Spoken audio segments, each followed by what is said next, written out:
Ethiopia's National Day was celebrated in London this year at the prestigious Royal Garden Hotel in Kensington on a gloriously sunny day, one of the hottest days of the year.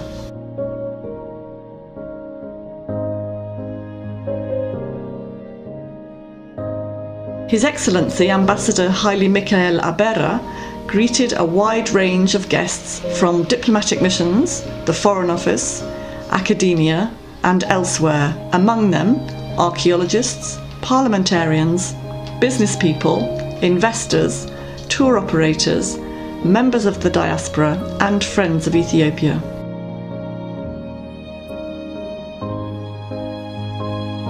Ladies and gentlemen, Your Excellencies, thank you for coming. Before we start our program, I'm sure you'd like to observe with us a minute's silence in loving tribute to those from various nationalities who perished in the horrific fire at Grenfell Tower.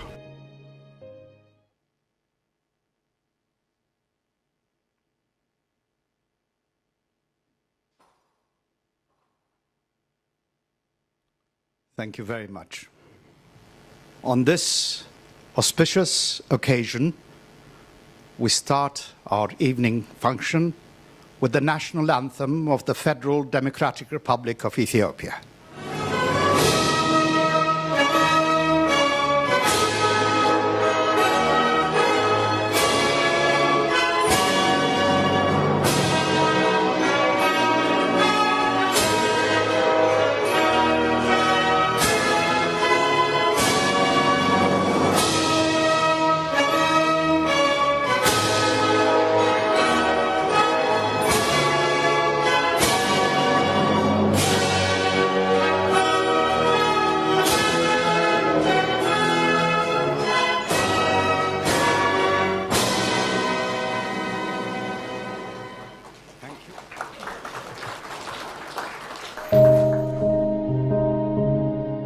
Many guests enjoyed meeting Ethiopia's Honorary Consul for Scotland, Professor John Struthers, from the University of Western Scotland, and archaeologist Louise Schofield, whose work in northern Ethiopia features in the latest issue of Current World Archaeology magazine. I'm an archaeologist and I've been working in Ethiopia since 2007.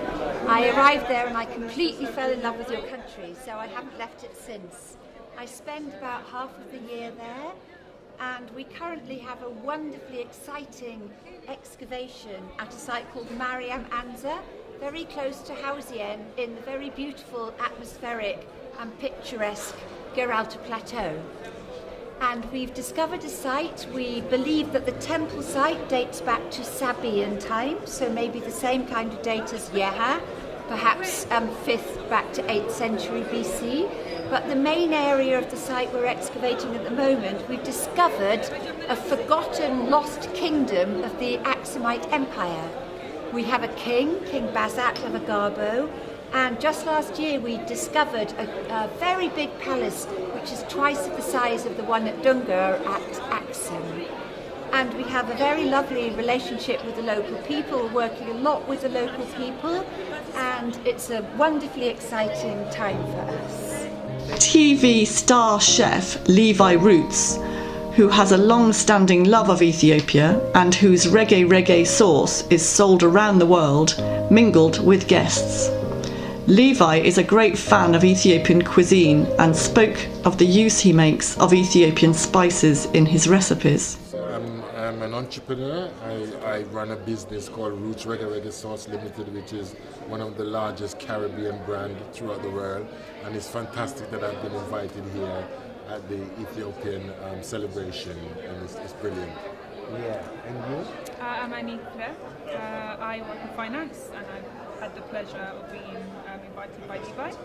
And Ethiopia is the place. I was there in Addis 3 weeks ago, and it's just, I was told that Levi, you were one of the judges of Ethiopian food. you are the judge of the Ethiopian. Yes. Could you say something about? Absolutely. Many people don't believe that Ethiopians Yes. have something to eat. Yeah? Yes. Well, I think it's the time now for Ethiopian cuisine. I really do think, it is. I think the British public now, food has become the new rock and roll. The new music is food. I think so much people are inspired by food, and no longer is the British palate only susceptible to, things like fish and chips and that. The British palate now are into world foods. And I do think Ethiopian cuisine is one of these fantastic cuisine that is well suited to the British palate. So I'm excited about Ethiopian food, and I can't wait for more Ethiopian restaurants to actually make it mainstream. And perhaps, if possible, for me to create some sort of Ethiopian sauce with a Jamaican twist to it. Now that would be fantastic. Thank you. Kenyan John Opondo, who is the UK rep for Japanese travel agency HIS Europe, the world's biggest travel agency, spoke of his company's plans to offer Ethiopia as a future destination. I have traveled to Ethiopia about 5 times now.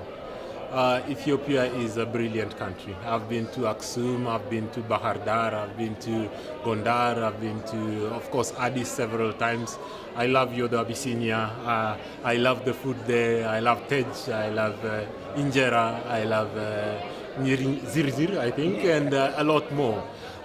Ethiopia has a lot to offer to the tourists. Overseas, people can actually experience a very deep Africa if you go to Ethiopia, and I'm hoping that we as a company dealing in travel and tourism will be able to work together with all our counterparts in the fraternity and in the Ethiopian government also, and Ethiopian Airlines, to see how best we can promote travel to Ethiopia. This is a part of the jam in Africa that is very difficult to find. We have a lot that Ethiopia has in store for the world, and I encourage you to continue trying to reach out to the world. We will do our best to help you. Let us help each other to see how best we can promote all of this. Thank you very much.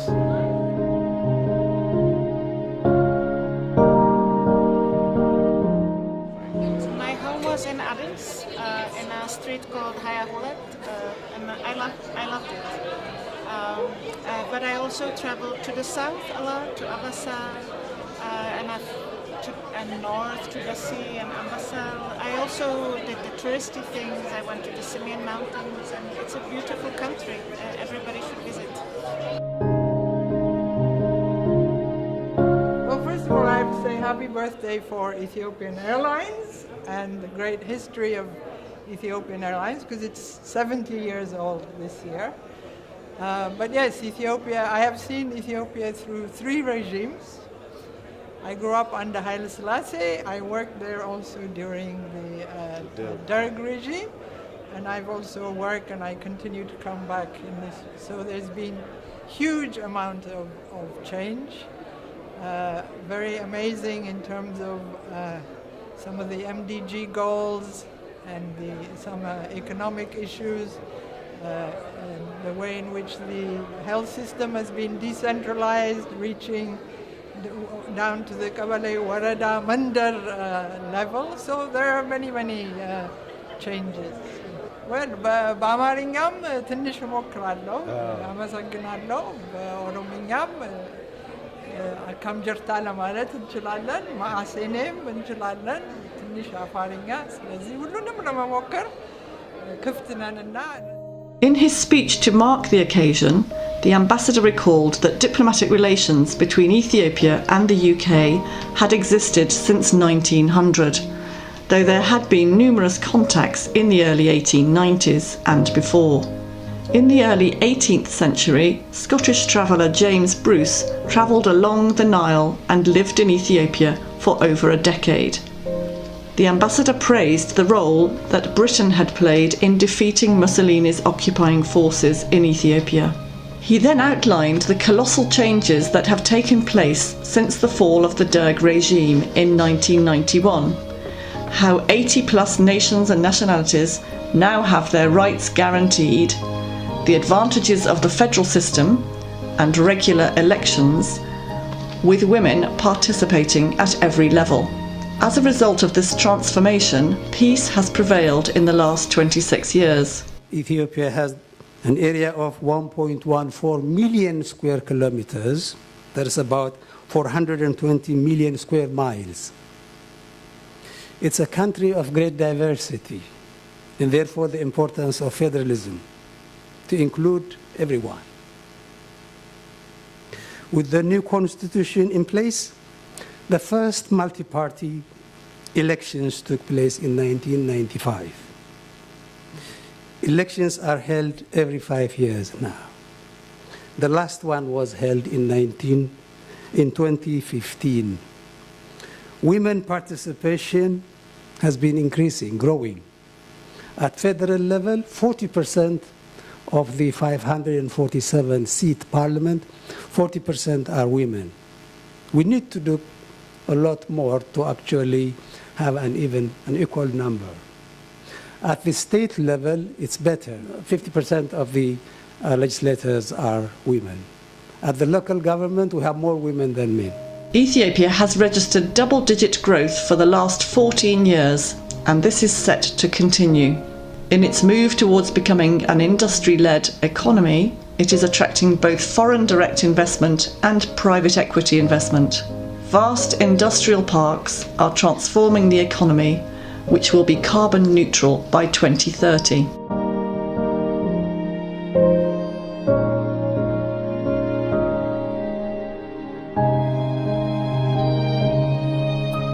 Socio-economic benefits include eradicating poverty and increasing the number of jobs available, though, he said, there is still a long way to go. The ambassador highlighted the strong advances made in both the education and health sectors, with now universal primary education and much increased levels of secondary and tertiary education. All villages now have health extension workers, clinics and an ambulance.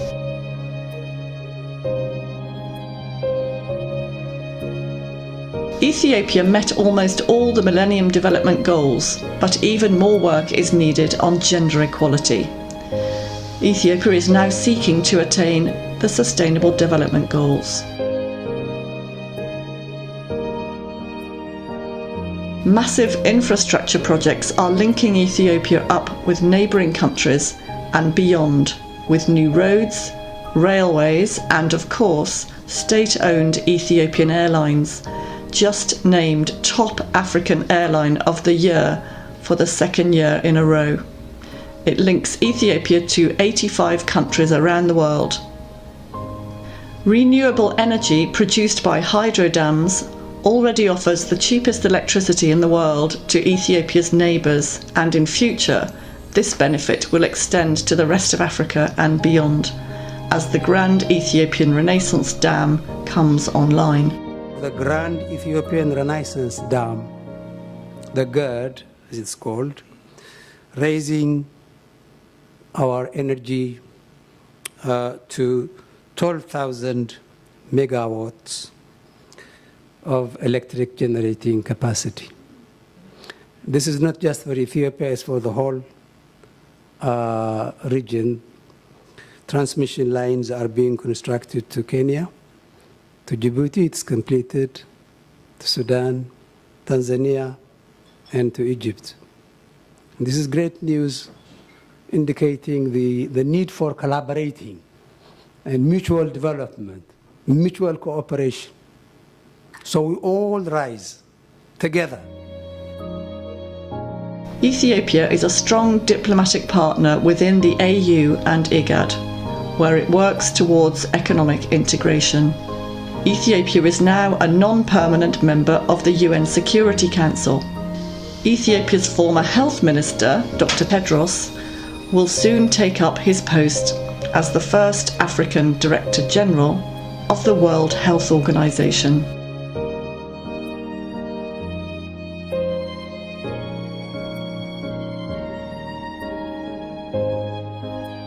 The new Land of Origins logo is inspiring travellers to an ever-widening range of tourism attractions, be they historic, religious or cultural, and there is a growing interest in adventure travel and cycling holidays The latter are offered by To Delhi Travel, who were present at the reception.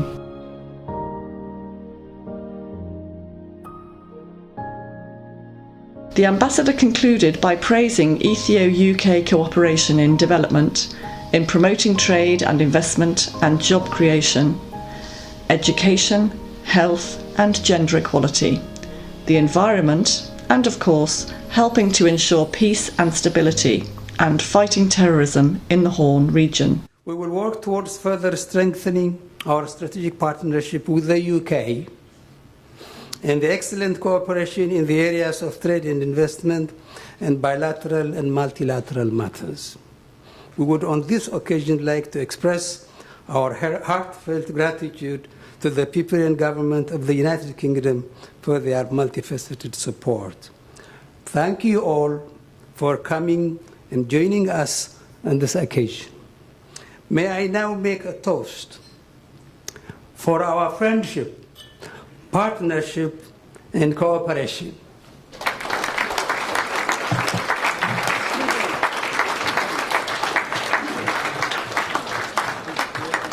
Lawrence Robertson MP, who is chair of the all-party parliamentary group on Ethiopia and Djibouti, thanked the ambassador for his comments and praised Ethiopia for topping the World Bank's list of the fastest growing world economies.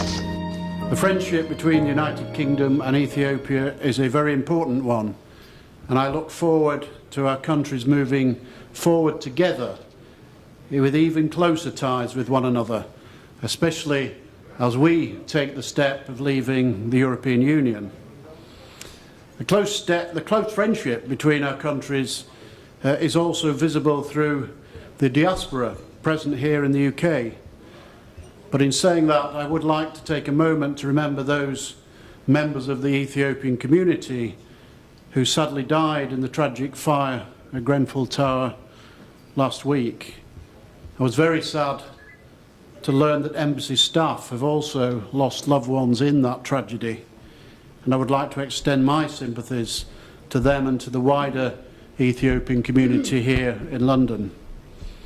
Ethiopia has faced many challenges over the years, but has met these challenges with strength and resolve and continues to do so.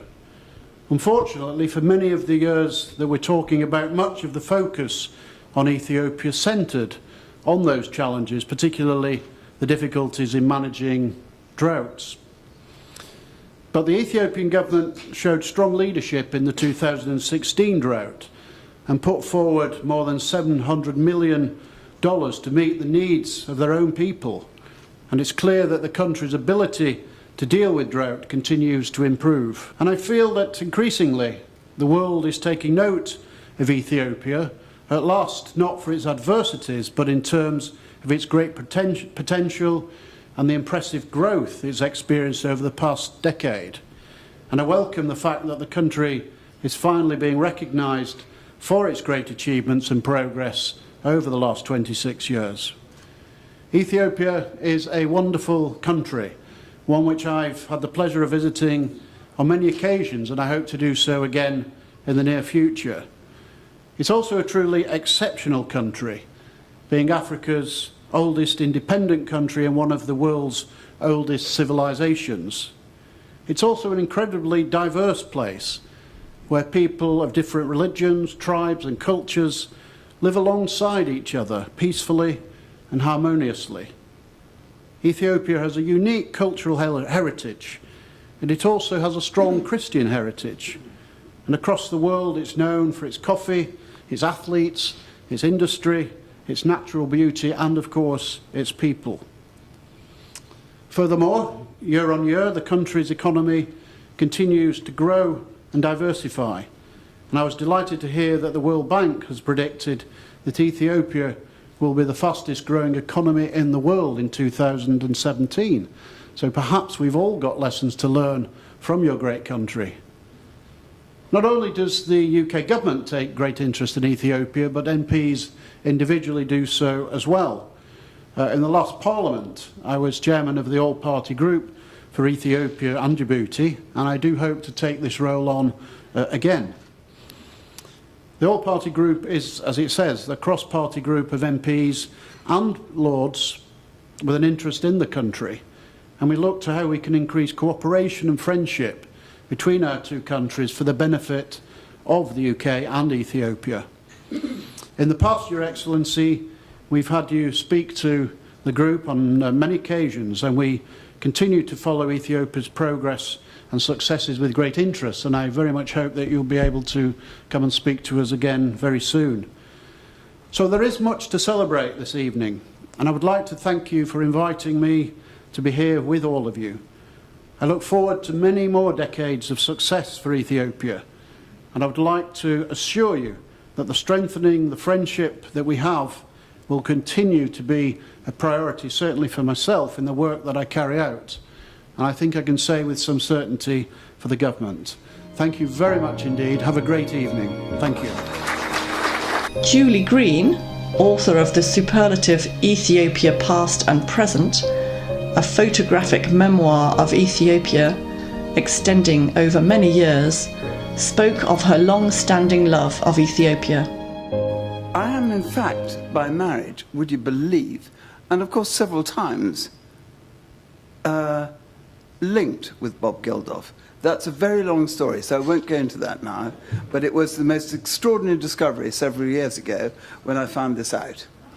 So there you are. There's a circularity about things that go on in the world, many of which we never know, but this one I did discover. But my particular interest in Ethiopia, as you've just heard, started in 1969 when I was commissioned by Ethiopian Airlines to go and take photographs of Ethiopia to be used in tourism promotion. And I think this was more than likely, I think it was originally inspired by the Emperor himself, because indeed I did photograph him in his palace and with the lions and all sorts of other things at the time. And for any of you who know or remember, I think it was Bentleys rather than Rolls's where he liked to have his dogs on the back seat, little chihuahuas or something, his favourite pet. But I photographed mostly in 1969 in black and white, which was my first interest in photography. Then subsequently, as the world moved on, I moved on to colour photography. And it took a very long time, and marriage and 5 children and all that goes with that, to get back to Ethiopia. And it finally happened in 2013. And in the meantime, not very long before that, I had met a publisher who was very keen to publish a book on Ethiopia, which is called, came out on October the 13th last year, which is called Ethiopia Past and Present. And the past, the way I divided it up, was past was 1969 with black and white photographs, and the present, 2013 and 2014, were colour photographs. So quite a contrast in terms of the type of approach to the book. But of course, one of the fascinating things is whether black and white or colour, many of the photographs portray the same monuments and people, and how little, in many ways, has changed. There is talk about the future possibility of another book, which might include Ethiopia, be the subject, Ethiopia Now, and all that that would embrace. But meanwhile, having gone to Ethiopia in 1969, although it took me an awful long time to get back there, it was a love affair that started then and revived in 2013, 2014, and which will go on, as far as I'm concerned, forever. It was a country which I visited and loved from the word go, the hospitality, the incredible variety of which has been spoken about just now, and the amazing things there are to see and enjoy. And indeed, it's really very easy to go to Ethiopia these days. Arrangements can be made very easily, and it's the most beautiful country to visit. Thank you for inviting me to say a few words. And for any of you who haven't been, you've got to go. Thank you very much. There were academic guests from Kew Gardens, Oxford and Southampton universities, University College London, the Open University and the Ramphal Institute. Also present were former Ambassador to Ethiopia Miles Wickstead and academic Judy Holland, who campaigns for looted items to be returned to Ethiopia. Guests were shown a range of films on Ethiopia and mingled over drinks and canapes, exchanging their experiences of Ethiopia and explaining their future business and investment plans. Academics spoke of their current collaborations with Ethiopian universities, and travellers spoke about future visits to Ethiopia. All in all, a happy evening was had by all.